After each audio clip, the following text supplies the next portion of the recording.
আসরগুলোতে বরাবরই দেখা গেছে অধিনায়কদের ট্রফি নিয়ে ফটো সেশন। এবার হয়েছে ভিন্ন। আসর শুরু হয়ে গেলেও ট্রফির দেখা মেলেনি, হয়নি ট্রফি উন্মোচনও।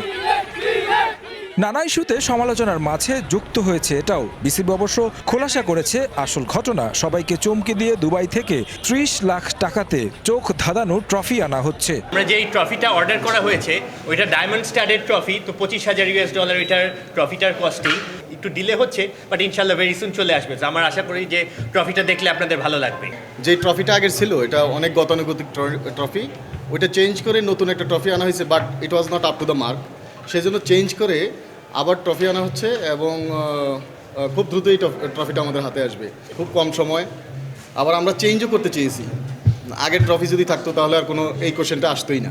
আমরা 2টা ট্রফি আনছি, একটা দিয়ে দেবো আর একটা রাখবো বিসিবিতে। স্বল্প সময়ে আয়োজন করতে হয়েছে বিপিএল, যাচাই বাছাই করে ঠিক করতে হয়েছে 6 দল। গ্যারান্টি মানি, ফ্র্যাঞ্চাইজি ফি সবকিছুই নিয়েছে বিসিবি। তারপরও চট্টগ্রামকে নিয়ে বিপাকে পড়তে হয়েছে। এবারের আসরকে অন্য যে কোনো সময়ের তুলনায় স্বচ্ছ বিপিএল দাবি কর্তাদের। কোনো খেলা চলাকালীন সময়ে ইভেন কোনো প্রবলেম হয়, we will take over. Franchise fee নেওয়ার কথা নিয়েছি, আমাদের গ্যারান্টি নেওয়ার কথা নিয়েছি, আমাদের ওদের সিকিউরিটি ক্লিয়ারেন্স নেওয়ার কথা নিয়েছি। এখন তারা বলছে যে স্পন্সর তারা সেরকম পায়নি। এখন আমি কি তাকে স্পন্সরও জোগাড় করে দিব নাকি? আমরা কিন্তু ঠিক পথে আগাচ্ছি। যারা টেকেনি তারা চলে যাবে, এবং সামনের দিনগুলোতে যেই টিমগুলো আছে এরা অনেক ফাইন্যান্সিয়ালি স্টেবল, ভালো ক্রিকেট খেলতে চায়। আমি মনে করি আরও ভালো ক্রিকেট আপনারা দেখবেন। সবকিছু ভুলে মাঠে দর্শক এসেছে অনেক। দারুণ উইকেট প্রস্তুত করেছেন হেমিং।